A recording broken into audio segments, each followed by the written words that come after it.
exciting. Thank you, D. Appreciate that.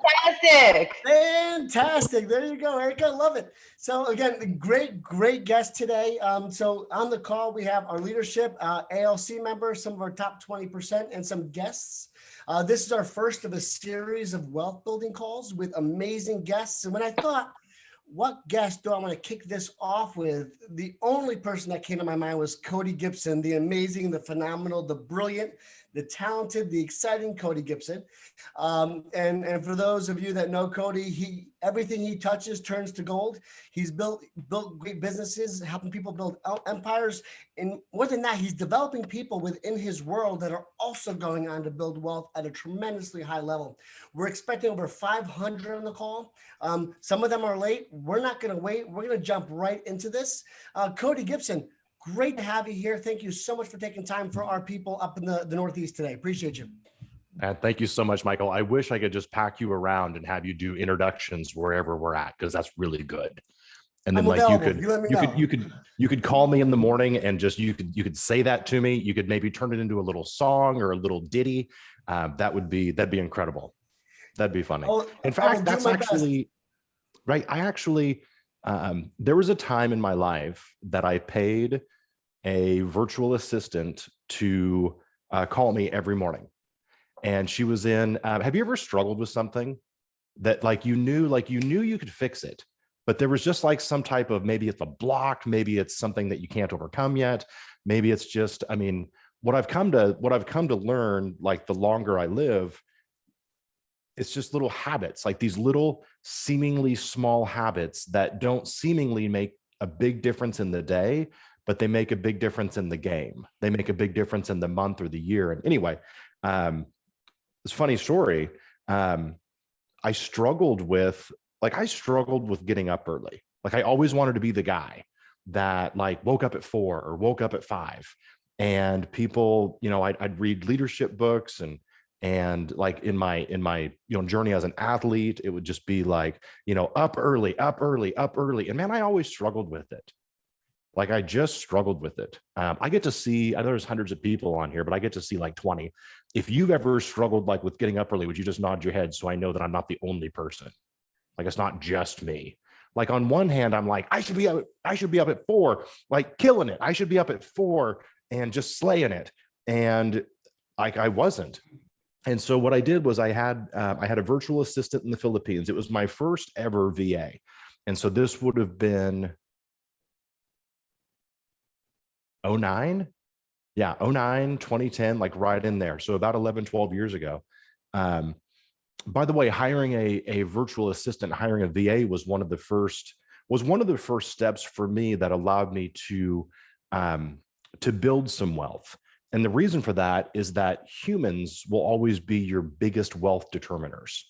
Like in our business, humans will be the wealth determiners, especially because of what you and I do. Like we don't make widgets. Like you and I don't, unless you have a different company, which is fine. And we'll talk about that a little bit today. Unless you have some type of company that's building or making stuff, and then you're selling the stuff. But even then, the people that you're paying to sell the stuff, human capital is always going to be your largest denominator for wealth determination.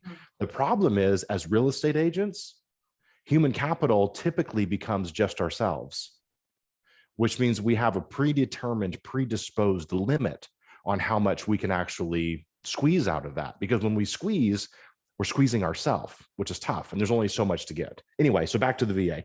I was struggling with waking up early. And so I'd have her call me every morning. And it would be and I started with 6 a.m. and then 5:30. And I would say, listen, I want you to call me and make sure I get out of bed. Like I struggled with it. And I struggled with it so bad that in the old days, back before we had cell phones that had alarms on, which is what everybody uses today, I used to take my alarm clock, and maybe some of you have done the same, and I put it on the furthest wall of my bedroom. So I had to get out of bed and go turn it off. And then after a while, that didn't work anymore because I would just walk my sorry ass back to bed. And so then I started putting it in the hallway outside my bedroom. So I had to go out into the hallway and do it. And then that didn't work. And so then I started putting a piece of tape over like the little bar button on the top. My kids will never know what an alarm clock looks like. They just use phones. But like I put a little piece of tape over the slider button, so I had to peel the tape off. Like ridiculous.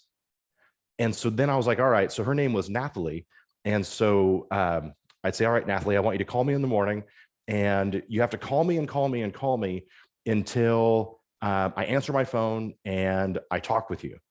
But then I started going back to bed after that. And so I said, great. So now I'm going to send you a photo of my coffee pot.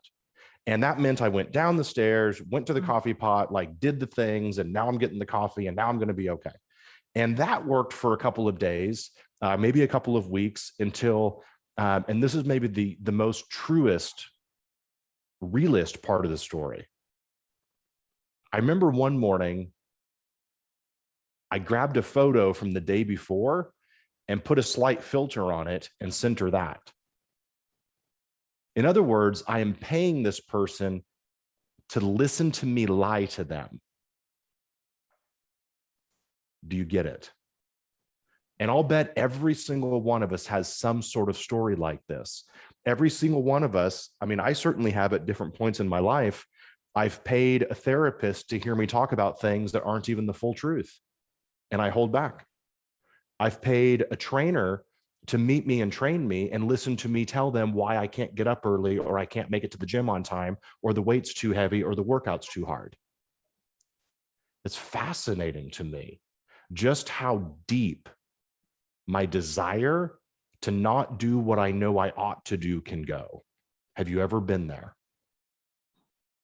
And so from there, at the time, I was writing a ton of affirmations.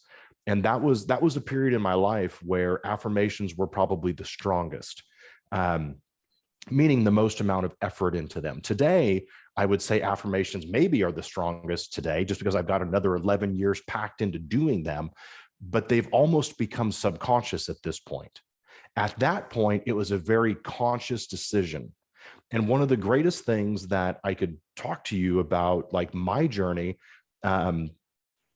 which the fun part is it's never over, is that you move from these places. So when you first begin doing something, you're unconsciously incompetent. You have to write this down. Like, this is worth remembering.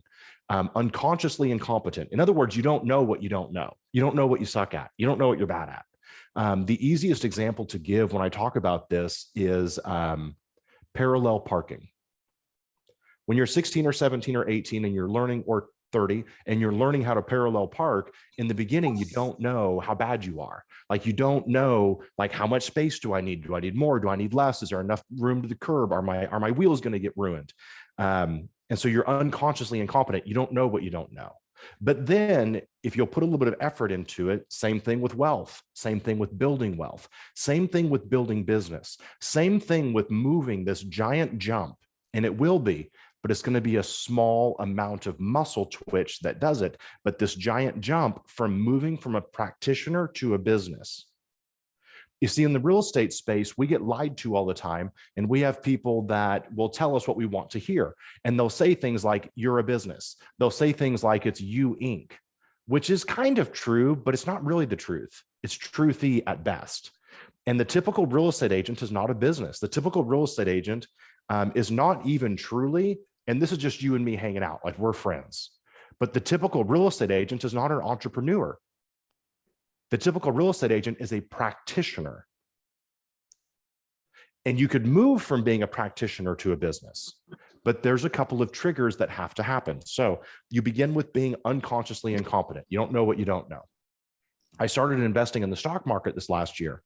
And I don't know if you ever played with stocks, but I haven't. And my entire life, I've always kept a couple of things sacred. One, a certain amount of cash. At some point, cash is always going to be king. At some point, cash is always going to be the greatest denominator and the biggest amount of fluid. The problem is, or fluidity in your ability to invest or do something with it. The problem is, if you always keep everything in cash, you're not doing anything with it. You're never deploying it. You're never having it, the books would say work for you. But I waited for a really long time, like 15 years probably, of different parts of my life or my journey where I had some money, had a little bit, had seemingly, at least for me, a lot. And by the way, that's always subjective, right? Like a lot means something different for everybody. But this last year I started investing. And when I first began, I was unconsciously incompetent, didn't even know what I didn't know. But if you stick with it, you become, and this is the next thing to write down, consciously incompetent. And that means, I suck at this. I am bad at these three things. I'm bad at this. And what I started doing in the stock market, which is an easy example, was I started doing short-term trades. And it wasn't so much day trading, though some trades would go round trip in the same day. A lot of them were 2 days, 5 days, 10 days, like very, very short term. But what I became consciously incompetent was that I knew I was bad at having the ice cold fingers. So as soon as things started to drop, I started to worry. And I started selling some of those stocks pretty quick at a loss, thinking, oh my gosh, oh my gosh, oh my gosh. If it dropped 9% or 14%, oh my gosh, what if it goes to zero tomorrow? And so I'd be selling them at losses, thinking to myself, well, but hang on. But then almost 100% of the time, nearly 100% of the time, within days or weeks, it'd be right back where it was or more. And I'd start kicking myself going, oh my gosh. And you become consciously incompetent. You know what you're not good at. The parallel parking, you're like, cool, I know I'm not good at this. Like, I know I can park here, but if I've got 2 cars behind me, I know how my blood works, and it's going to be boiling if I don't make it the first time, and then I'm embarrassed. And the second I get embarrassed, now I'm flustered. I don't even know if you're a human being if you've never tried to parallel park somewhere and finally gave up and said, to hell with it, and drove off. Like, we have literally all done it. And that would be consciously incompetent. That's knowing I'm bad at it, which is better than unconsciously incompetent. But if you stick with it, you move from consciously incompetent to consciously competent. Let me tell you what I mean. Consciously competent is where you say, okay, so this is tying a ribbon around what I was talking about with affirmations. Today, I don't remind myself to say affirmations. Today, I don't say, cool, I don't have a little alarm on my phone that goes, say your affirmations. But there was a time in my life that an alarm went off on my phone that said, say your affirmations. Because if I didn't, I probably wouldn't do it. There was a time in my life that I would write the affirmations and I would leave them by the bedside table so that when I woke up in the morning, I'd grab the paper and I'd recite or say my affirmations. I don't do that anymore, because it's so ingrained in me. But consciously competent is where you say, cool, all right, I know I can do this. I can do these things, but I have to check these boxes to do these things. And it's very regimented, like it needs to be done the same way, the same time. And that's how you get it done. And every one of us has something. Think about making like a recipe. Many of us are consciously competent. We're like, yeah, we can take on this cool dinner or recipe, but I need it in front of me. And we'll go back and we'll look at the recipe again to make sure we have it just right. But if you stick with it, then you move from that to unconsciously competent is the next thing to write down. Unconsciously competent, if you want to stick with the recipe analogy, is grandma's famous pie or grandma's famous stuffing or grandma's famous whatever that is incredible. But you watch her make it one day and there's literally no recipe on the counter. She's just going by habit. She knows how much of this to use. He knows how much of that to use. Do you get my point to this? I've done the same thing with food. There was a time in my life that I was, good Lord, 62 or 64 pounds heavier than I am today. That means I was officially fat. Like, I wasn't just heavy. I wasn't just big. I was just fat. I was just fat. I'm 5'11", so I'm not super tall. But at 5'11", an extra 65 pounds on me does not look appealing. And when I first went on this weight loss journey in my life, which I've done a few different big iterations of it, I had to start watching what I ate.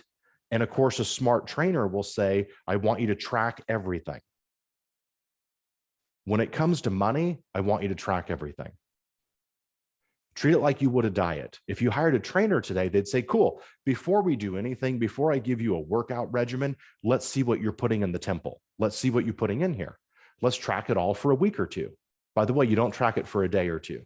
because you can cheat, you son of a gun. Like you can cheat for a day or two. Like if your trainer goes, track your meals for a day, you know to be on good behavior. That's like date number one. Date number one is irrelevant to a relationship.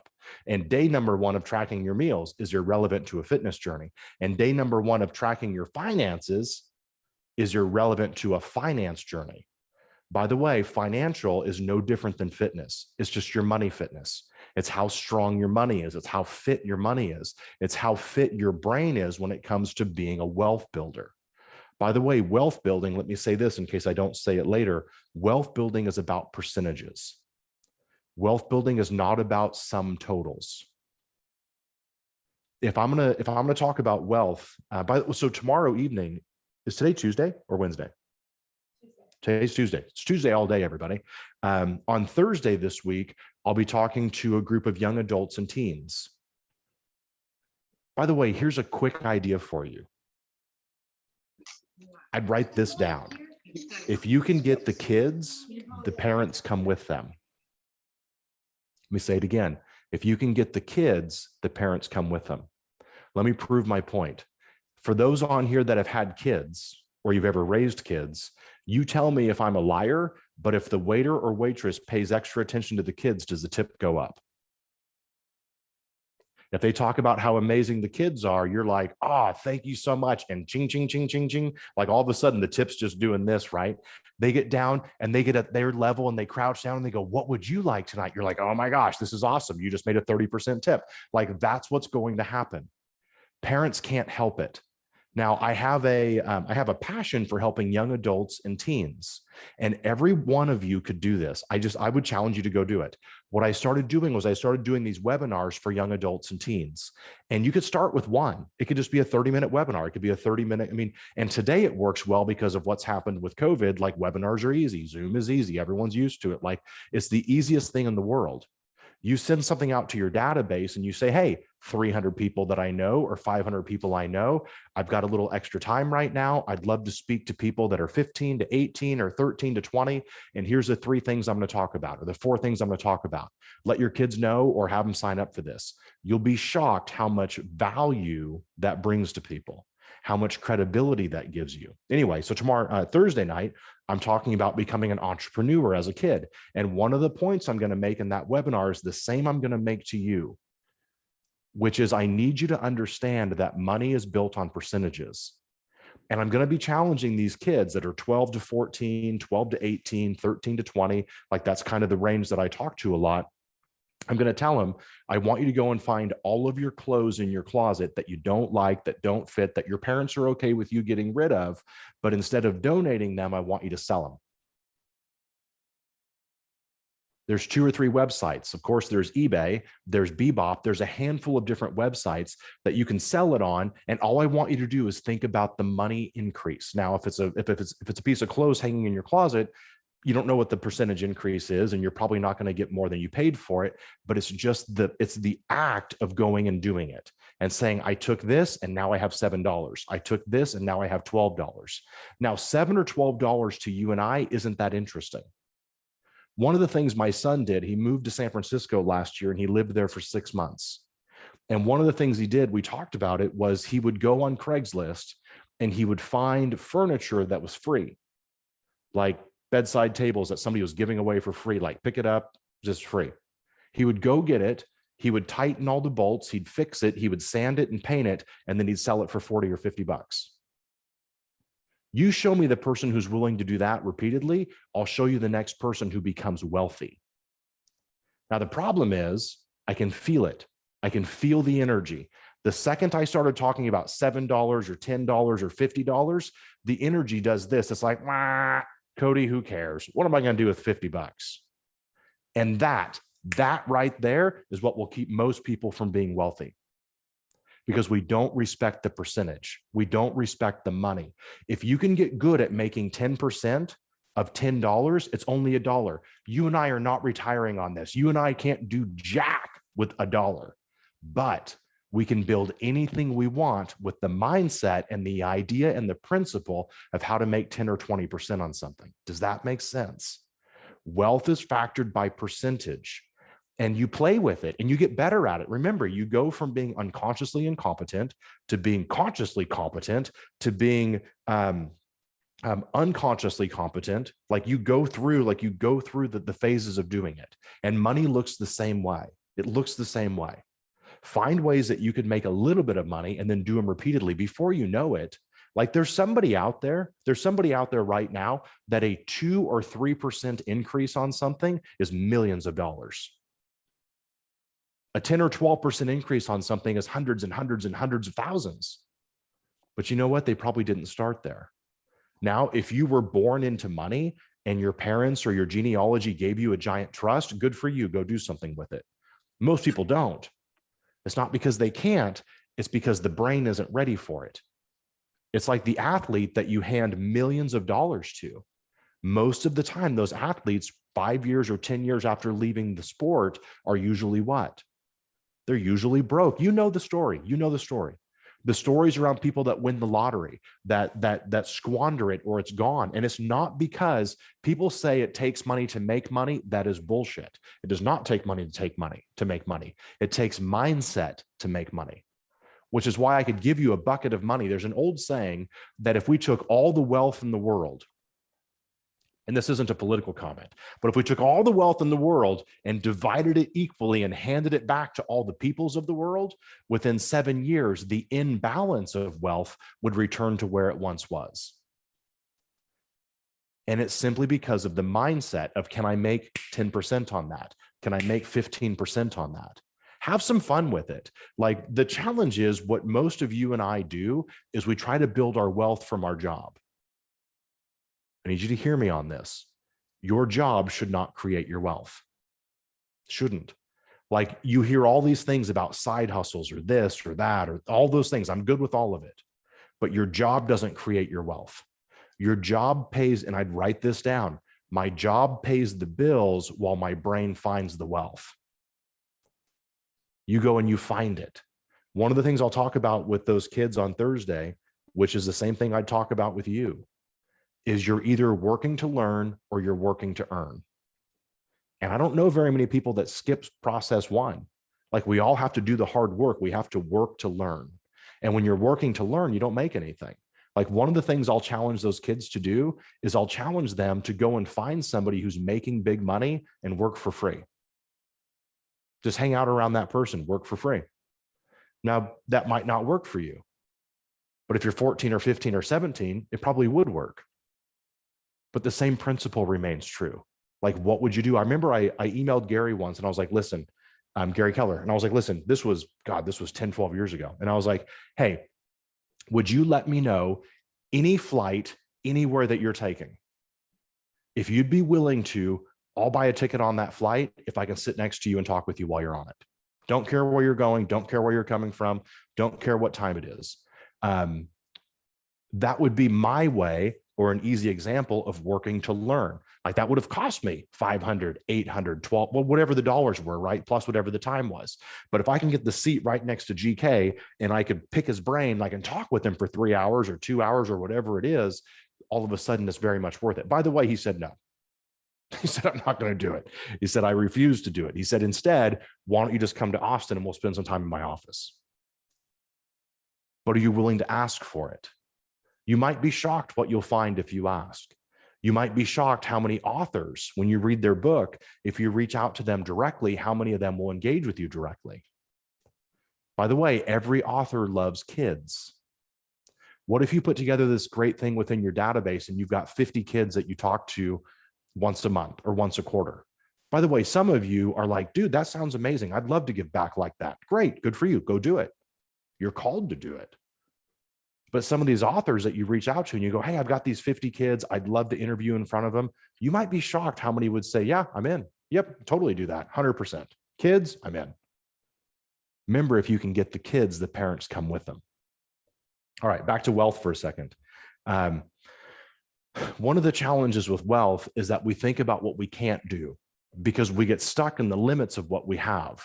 I need you to flip the narrative around it. And when you flip the narrative around it, you begin to build money with the percentages. Think about 3%, 5%, 8%. Every one of you that sells homes, Should every time you go on a listing appointment, you should be thinking, do I want to list this house or do I want to buy this house? Which is it? Do I want to buy it? By the way, do the process, do the work of it. One of the smartest things I ever did, and I didn't do it, I did not do it to the level that I was originally pushed to go do it to. But it was a great practice. Like we all have, challenges. We all have things that we don't do as well as we should. One of my business coaches along the way said, Cody, I want you to order 100 binders from Amazon. And I'm like, all right, cool. Like the little, 1-inch white 3-ring binder. He goes, I want you to order 100 binders from Amazon. And what I want you to do is I want you to build out the bare bones of a business 100 different times. Don't care what it is. Don't care if it's a business you ever open. It's simply the mind practice of what does the business need to make money? What does the business need? Now I'm going to give you the generic models of it. And I want you to write them down. Number one, the business needs a GPS, the goal, the priorities, the strategies. Very simple. By the way, if you can't fit it on a note card or two, it's too damn complicated. It's too much. It's too complicated. So number one, the business needs a GPS. What's the goal of the business? What are the priorities and what are the strategies? Number two, the business needs a lead generation model. And I believe they come in this order. You could choose to look at them differently, but for me, it's like, cool. Once I know what the business is going to do or the piece of business is going to do, where's the lead gen going to come from it? Like I'm a lead gen guy, just like most of you are. It's like, I think, all right, leads, where do my leads come from? Where am I going to find my customers? Where am I going to get them from? Next, or three, you need to have a people model. Who's going to do the work? Now we hide that under what's called the organizational model. But I hate thinking organizational model because it seems like something that's intangible. And so instead of saying org model, I say people model. Like who are the people? Who's going to do what? I'm going to have this person do this person do this person do this. By the way, sometimes in the beginning, I'm the person 3 different ways. When I look at most of your businesses as a practicing real estate agent, you've got 8 or 10 main jobs in your real estate agent endeavor. I won't even call it a business yet, but you have 8 or 10 jobs in your real estate agent endeavor. And guess who wears all 8 or 10 hats? You do. That's okay. There's nothing wrong with that. You just need to understand I wear these hats. One of the things I did that helped me to understand wealth was I started paying myself differently. And I think this would be something that every one of you could do. By the way, let me put a ribbon around the models. You have the people model, the organizational model. From there, you have the service model. How are we going to service this? Like, how are we going to provide like world-class service around it? The next model that you need is the reinvestment model. That's the money model. That's the budget model. I mean, I just don't like the word budget because the second I say budget, it's boring. The second I say budget, I'm already checking out. Like I'm done. I don't want to do it. That's like if you say diet to me, screw you. Don't want to do it. Now, if you give me a food plan, like I'm into that. But diet, nah, I'm out. You say budget, I'm already falling asleep.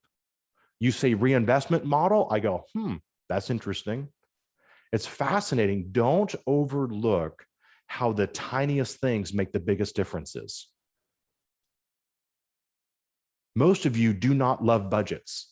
So forcing yourself to do one, I don't want to say it's stupid, but you could see stupidity from there. Like, you're not going to do it. You're not going to do it. If you're like, here's a wake up call. If you're 45 and you're still fighting budgets, you're not going to wake up tomorrow and start loving budgets. Damn it. It's not going to change. Like that ain't going away. But you go, what's my reinvestment model? Whew, I'm interested. By the way, it's the same damn thing. You and I both know it, but we just give it a different name.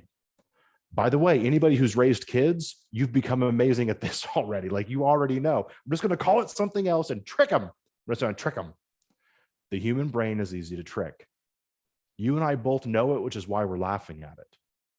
But only because we're painting it in the positive picture light. The human brain is just as easy to trick in the negative picture light. Can't have one and not the other. Unfortunately, my friends, that knife cuts both ways. Can't have one and not the other. All right, so back to those are the models of the businesses. By the way, when you just get in the habit of doing them, and I probably did at the time, I probably did 15 of them right away. And then over the course of the next few months, I did another 15. I never quite finished the business, the task the way it was originally given to me. And I don't know about you, but in my life, sometimes I'll leave loose ends and I'll hang on to them. And there'll be a day that I go back and do it. There'll be a day, like, I won't tell you my journey's perfect, because it's not. It looks probably like yours does, a whole lot of this all the time. But where the idea came from was Gary has a room, and it's not talked about very often, so please don't repeat it.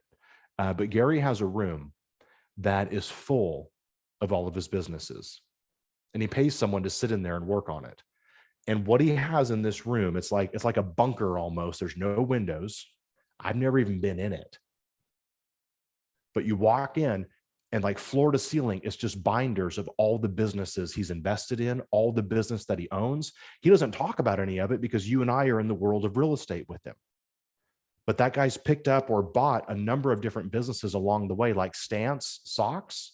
If you ever heard of Stance Socks, it was one of the first sock companies that did like graphic socks, especially for men, like graphic socks. You could buy them at Nordstrom, you can buy them at mall, whatever.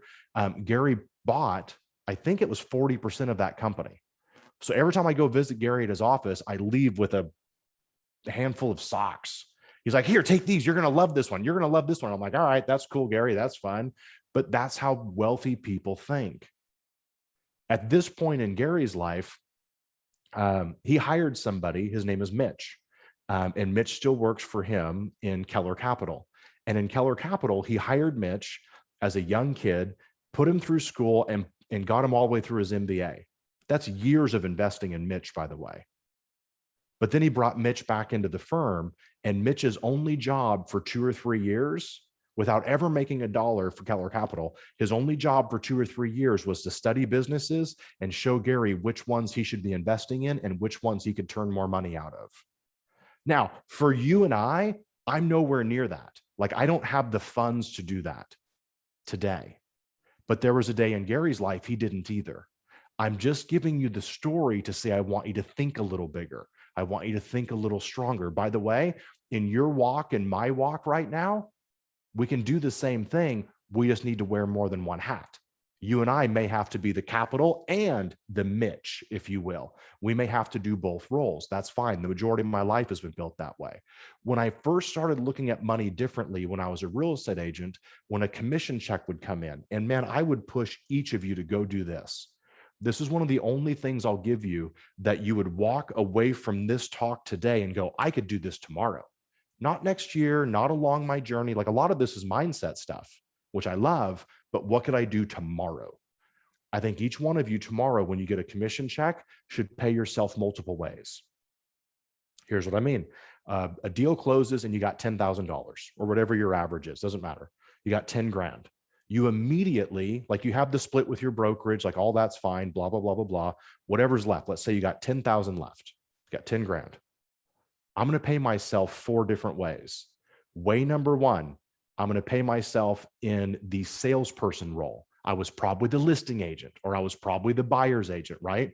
I'm going to pay myself based on that, which is going to be whatever the number is, 40%, 50%. It's going to be the lion's share of the commission. I was probably also the lead source. I was the lead generator. I was the guy or the gal who made the call or met the person. So I was the bird dog, if you will. I'm going to pay myself a portion of that. Now, that's usually in the 10 or 15% range. It's not going to be as much as the salesperson who actually did the deal. Then I probably was the person who handled the transaction. I was the organizational person. I did the transaction. I did the org. I did the work around it. I facilitated the deal. You know as well as I do, as soon as you sell it, you take the hat off of salesperson and you move the hat to facilitator. That's what we do. So I'm going to pay myself a portion of that. That's usually administrative. Whatever's left for the business, the 4th way of paying myself is called what? It begins with P and ends with profit. That's the profit of the business. And you go, cool. So I'm going to pay myself. I mean, I don't know any teams, to be honest with you, that get away with paying less than about half of the commission to their salespeople. Like, I've got expansion agents today. Our expansion business is now in 105 to 110 cities in the US. We're in 3 countries. We're about to be in our 4th country. We're about to launch in South Africa. By the way, we launched into the Dominican Republic, I don't know, a month ago. We don't know. So I need you to hear me on this. We look at people where they are and we tend to think they've got all their stuff figured out. Let me be the first one to tell you, we don't have anything figured out. We've got listings in the Dominican Republic. I don't know how to get my money. The biggest problem we have for international expansion today, I don't know how to move the commission from there to here. I could move a referral check, but I can't move a business yet. And we've had conversations about starting a shell company. The best idea we have today is opening a shell company in Dubai, because in Dubai, you could have a shell company that you could move funds with like 130 or 140 different countries. Listen to me. I didn't make it past the 9th grade in high school, legit, dropped out after the 9th grade. I didn't know we had 140 countries. You could move money around 140 countries into Dubai and not pay tax on the incoming money or the money moving out. But it costs money to do that. I say that to say this. We've got international expansion and we don't know how to get ourselves paid yet. I say that to say this. Don't wait till you have everything figured out. What I told my team was, we'll figure it out. You know what? Let's go create some deals. Let's go create some money. When there's a pile of money, I'll bet we're going to figure this out. I'll bet when it's time to deal with it, we'll deal with it. If you need everything to be figured out before you do anything, I'm not sure you'll ever do a thing. Sometimes you just got to move. So I don't know anybody who gets away with paying less than about 50% on the sales side. Then you have the lead generation side. For me, in the budget model of MREA, Gary said it's worth about 10 or 12%. And so I'll pay 10 or 12% on that side. By the way, I'm paying myself if I'm the only agent who did the whole deal, right? One check is about 50%. Cool. That's me being paid as the agent. One check is about 10 or 12%. That's me being paid as the lead generator. Then you have administrative or organization, which is going to be somewhere in the 15 to 20% range. Then whatever you got left over is called profit. Now, your bookkeeper, if you pay a bookkeeper to do this, is going to tell you that you're stupid. And all you have to say, don't say it out loud because this is rude. So don't say it out loud. Internally, you say, yes, but I don't want to be a bookkeeper. So kiss my butt. Don't care what you think. I'm going to pay myself 3 different ways or 4 different ways. And what that does is that forces you to see the money. And when you see the check, here's my problem. I don't know about you. I grew up super poor. The first time I had a $10,000 check, that felt like I won the lottery. To me, that felt like, oh my God, I've never seen $10,000 in one spot. I'm not sure I've ever told this story. It wasn't my first check because I was broke for a long, long time. But it was a check in my first year of real estate. I took it to the bank and I got them to give me cash so I could hold it. I never held that much money. It was like 12 grand. I never had like 12 grand cash in my hand. Plus, I'm kind of a germaphobe, so it didn't last long anyway. But I remember I held the cash and I'm like, oh my God, this is so much money. But the problem is when you and I get these checks, and let's say that we only sell 8 or 10 homes a year. By the way, you should be at 50, but let's say we're only selling 8 or 10 homes a year. The money is too big. I can't fathom it. It's too lumped in. Like I can't fathom it. And so I take it and I pay myself in the 4 different roles that I played in the deal. And what it does is it forces me to think that way. Again, your bookkeeper will say you're stupid, but unless you want to be a bookkeeper, who cares what bookkeepers think? Don't mean to be rude, but that's the truth. Be careful who you take advice from.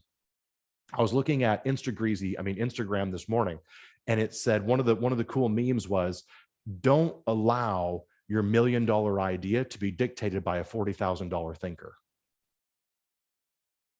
Again, no offense. I love my bookkeeper. Their job is to keep my books. Their job is not, hear me, their job is not to give me advice on money. Their job is to clean the money. Their job is to make sure that I'm not in trouble with the money. That's the reality of it. Same thing with my CPA. I don't need people to tell me they agree with my idea. I need them to facilitate the idea that I'm doing. That's how wealthy people think. Be careful who you ask for advice from because you might get it. And then you end up being like them. So start paying yourself 3 or 4 different ways. If you do that for a year, I promise you, you're going to shift the way you look at this business and you're going to shift the way that you do it. By the way, so somebody told me once, I remember I said this like at family reunion, and there was probably 4,000 people in the room. And it was one of those conversations in the hallway afterwards. And the agent walked up and said, I'll do it when I have a team.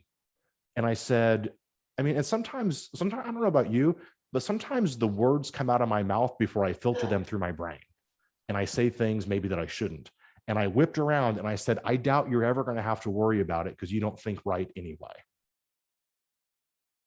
The person that says, I'll do it when I have the employees, probably never has to worry about the employees. If you'll do it and treat yourself like 3 employees, I'll bet pretty soon you actually have 3 employees. I'll bet pretty soon you have 5. I'll bet pretty soon you have 8. And one of the easiest ways for me was hiring a virtual assistant. That was the least expensive way to wade into having help in my business. Now, at the time, I hired somebody in the Philippines and I was paying, this would have been 09, I was paying, I think, $5 or $5.50 US. Now, we could have lots of debate on what you think about that. I'm not asking for your opinion around it. I can't tell you how many people blew me up because I shared that on stage once and they said, you're taking jobs out of the US. And I said, number one, I don't remember asking you what you thought about what I was doing. I shared with you what I was doing, and it's your job to listen and put it through your own filter and do it your way. I'm cool with however you do it. And guess what? I'm never going to blow you up with an email around my opinion of it. Anyway, back to the story. You can tell I'm still sensitive to it. By the way, this young lady that I paid $5.50 US to was so much money to her. She moved her and her family into a downtown apartment in Cebu City. She went from living in a shack to living in a beautiful apartment. You tell me that's wrong? I'm talking about a human being. I wasn't worried about what border of their country was. And again, I'm not here to debate, like, is it right or wrong? It's okay with me, however you look at the world. Regardless, though, it was an easy way business-wise for me to have an employee, but not have a giant expense. Like, it was hundreds a month, not thousands. And so it allowed me to think the right way. A couple things on wealth when it comes to money. Pay more than the job is worth. One of the best things that Gary ever taught me was we were all sitting around a room. And God, this was like 12 years ago, maybe 14 years ago. And we were talking at the time, we were talking about having an assistant. And we were going around the room, some of the top earners in the country, right? And we were talking about like what our assistant does and how much we paid him or how much we paid her. And the majority of the room was almost braggadociously talking about how much they got for how little they paid. Does that make sense? They're like, oh, well, my assistant does, blah, blah, blah, blah, blah, and I only pay him blank, almost like it's bragging about how cheap we're getting the job done for. And Gary was eerily quiet the whole time. And I've become a watcher of people. One of my favorite speakers in real estate is Dick Dillingham. He's a KW guy, one of my favorite guys. And he taught me once an acronym, because if we're short, like Keller Williams is one acronym short of having a party. So what you need is one more acronym.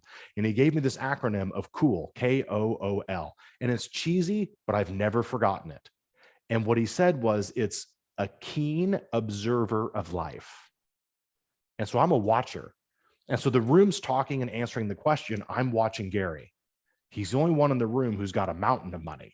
And I'm watching his reaction. At the end of the conversation, he goes, I get it. I love it. You guys are all amazing. He goes, I'm the one guy in the room. And like the generic average was we were paying our assistant role about 40 to 70, somewhere in that range. And Gary said, I pay my assistant 200. He said, the difference is I'm unwilling to have one who doesn't make 200 because it means they're not worth 200. Now, at the time, I didn't have 200 to pay one, but there was a time in his life he didn't either. And so what I want you to write down is this: be appropriate to the moment. Be appropriate to the moment. Like, if your business can afford this today, then this is what you do. But you're going to level that up. By the way, new levels, new devils. I don't know about you, but the more money I make in my life, the more money I spend in my life. The more money I've earned, like, I've just found ways to spend it. Like, life just gets more complicated. I get more bills, I get more stuff, I get more lawsuits. And I mean, I hope every one of you does so much business this next year that you get sued by somebody. There, damn it, I said it. I said it. Hope you all get sued. You know why? Because no one sues poor people. No one sues somebody who doesn't have any money. And so when you get sued by somebody or somebody threatens it, it's because you got something and it's because you did something. Now, I hope that you don't do things wrong. If you do things right and you take care of people and you do the best you can, I'm going to guess that you're going to deal with the lawsuit as best as it could be done. But just remember, nobody sues poor people. They don't have anything. I want you to build enough wealth that people are after it. Gary did a private mastermind with our group maybe 2 weeks ago. And the only thing he talked about, which was so beyond me, guys, like I left the meeting fried. And what he was talking about was irrevocable trusts and what states in the country to place your irrevocable trust in, because it's the most lenient. His is filed in either Wyoming or South Dakota. I forget which, but it was Alaska, Wyoming, it was Alaska, South Dakota, and Delaware, the 3 states that were the most lenient. Now, when I checked with my CPA and my attorney, because I'm working on mine, they chuckled and said, here's what they said: Cody, you don't have enough money to worry about this yet. They said, who you heard this advice from is right, but they're probably rich and you're not yet. You don't need to worry about this yet. And I'm like, damn it. Okay, back to work. But just having the conversation, just having the dialogue expands the mindset. Just having the dialogue expands it. I opened a food business. One of the times that I ventured out of real estate. And at this point in my life, I don't have any business today that doesn't directly revolve around real estate. I'm ready to do another one. But the last time I did one would have been 2015. In the summer of 2015, I opened a food company. I eat food every day and I like businesses, therefore I must be an expert. And so I opened a food business. And at the time, I was doing show prep for like a bodybuilding physique show. And that's where you're like measuring every ounce of chicken, almost every little piece of rice. Like, am I going to have 4 pieces of broccoli? I'm supposed to have 4, can't have 5. I mean, it's stupid. It's stupid, but you're measuring everything. And so at the time there was a company that was mailing meals around the country. And I thought, well, I could do that. And so I put a commercial kitchen in the basement of my house, because I couldn't afford to go out and rent a new kitchen. So I just converted my basement into a commercial kitchen. I hired 2 employees and they were cooking food and we were shipping it across the country. And we had this giant box behind my house that was full of dry ice. And twice a week, the dry ice guy would stop and fill it with dry ice. And then twice a week, like you see those giant trucks from Cisco that deliver food to restaurants. I had one come to my house. They backed up to the back door of my basement and these hand carts of food would come in. I had to upgrade all the electricity. It was ridiculous. We had 6 or 7 refrigerators and freezers. I mean, it was ridiculous. After about 4 months or 5 months, we were spending $1,200 a day at FedEx. $1,200 a day. It was a lot of money. And when I sat down and really looked at it, it took me 4 months, maybe it was 5 months to figure it out. The business got to the point that I had no pathway to profit. I had a pathway to more business. I didn't have a pathway to profit, which is one of the ideas I'm going to leave you with today. You do not build business and you do not build profit with sales. You'll find business sometimes where the more sales you make, there's no more profit. It's just more sales. And your cost of sales to do it, you're just spending it. You're just doing more of the same. There's no profit margin. You make profit. Gary taught me this years ago. You find profit by managing expense, not by increasing sale. Does that make sense? And so I look down and I'm like, crap, I've got this business. I've got about $110,000 invested into it right now, and I have no pathway to true profit. So I shut the company down,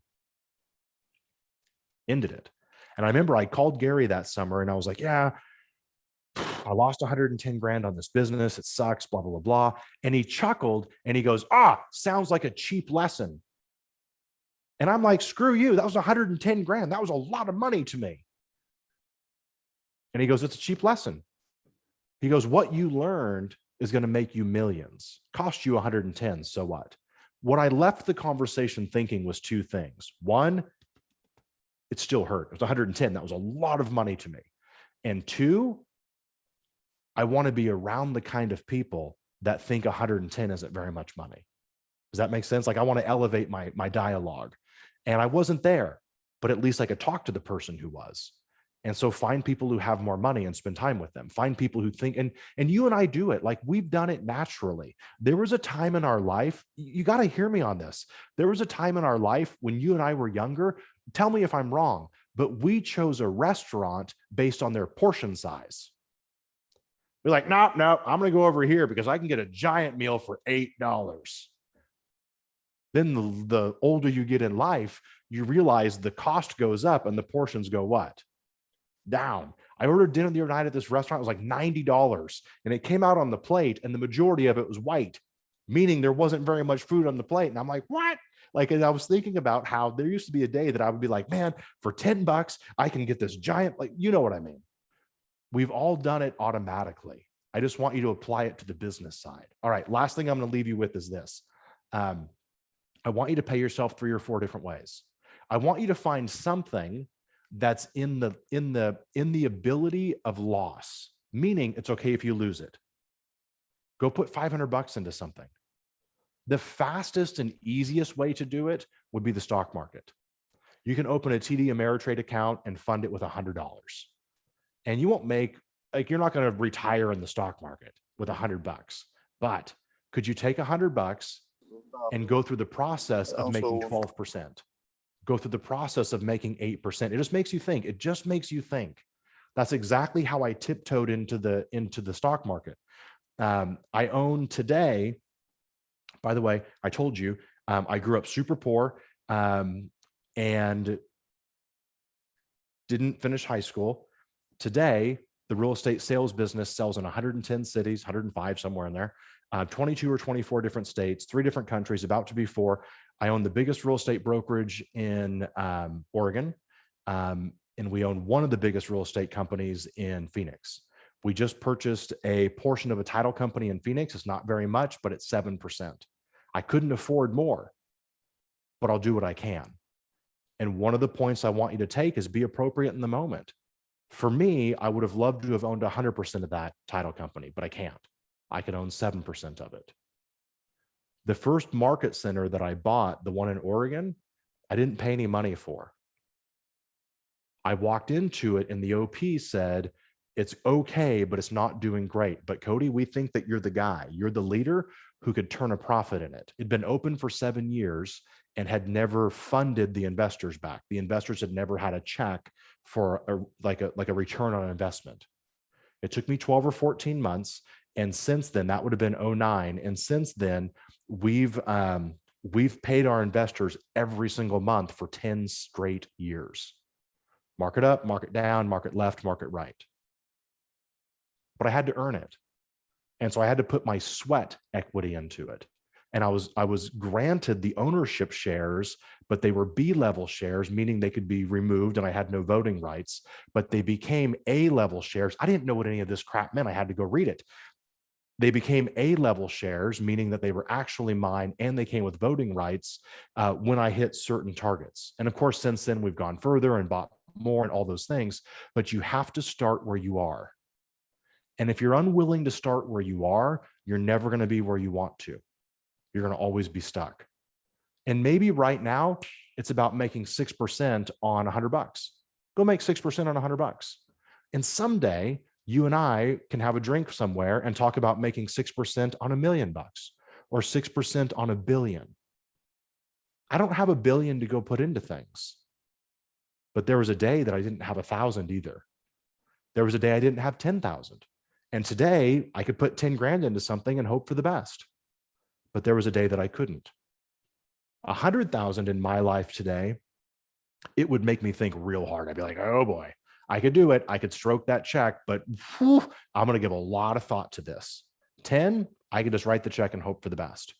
I don't say any of that to brag because somebody would hear that and go, dude, that's chicken scratch. That ain't nothing. But to me, it's not. But there was a day that $100 I would hang on to and be like, oh, I don't know. You elevate it. You just get a little bit further. All right. That's all the words I can say in 55 minutes without taking a breath. Well, Michael, did I forget anything? Cody, I can tell you, you elevated us today. This was spot on. We didn't talk much. I just said, come and talk about wealth. And I'm watching the chat And the feedback, the reviews, the acknowledgement you're getting is absolutely awesome. You nailed it today. You know, It's my pleasure. someone mentioned stock up ahead. You know, if you had 100,000, would you invest 80% in the stock? If you were going to invest 80% of your money right now, where would you invest it? Real estate first. Yep. For 15 years, that's all I touched was real estate because I understood it. Like that was a controlled environment for me. Each one of you should go and find a bucket of money. You should go and find somebody who has cash, and you should say, listen, I'm going to bring you the deal. I'm going to bring you a multifamily or a flip or whatever it is. I'm going to roll my commission back into the overall purchase of it.